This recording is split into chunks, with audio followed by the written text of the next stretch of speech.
You said that there is a place for intuition and emotion and this sort of thing.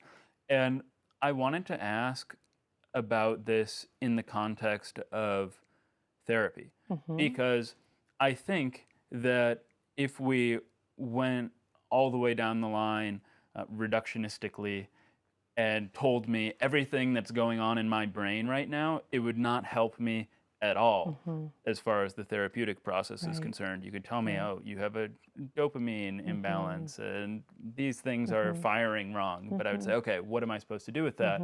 But in therapy, emotion and intuition maybe and stories we tell ourselves are much more important. And I'm wondering, because you're an MD, you're a psychiatrist, and psychiatrists are medically informed, how you balance these two, because intuition and emotion don't at first glance seem scientific in a sense.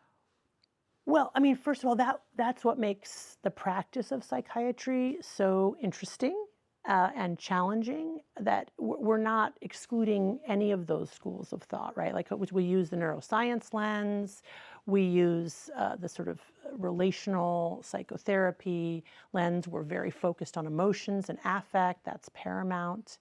And we do rely on our intuition. We have to rely on that, and it's very, very relational and in the moment.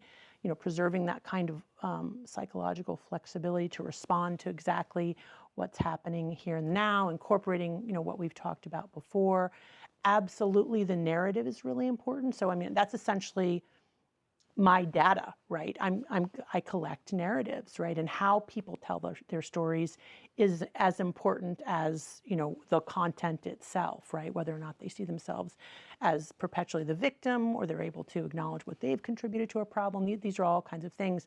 But I would also say that the neuroscience, you know, and sort of that framework can also be helpful to people, especially when they're engaging in very stigmatizing, you know, behaviors that are irrational, you know, like behaviors related to compulsive overconsumption, addiction, behaviors that take them outside of their own moral values. It can be helpful to understand notions of, for example, you know, the hijacked reward pathway and the role of dopamine, how we mistake this substance or this behavior for something important for survival, what role dopamine played from an evolutionary perspective, prescribing medications, what we hypothesize we're doing to the brain when we prescribe these medications.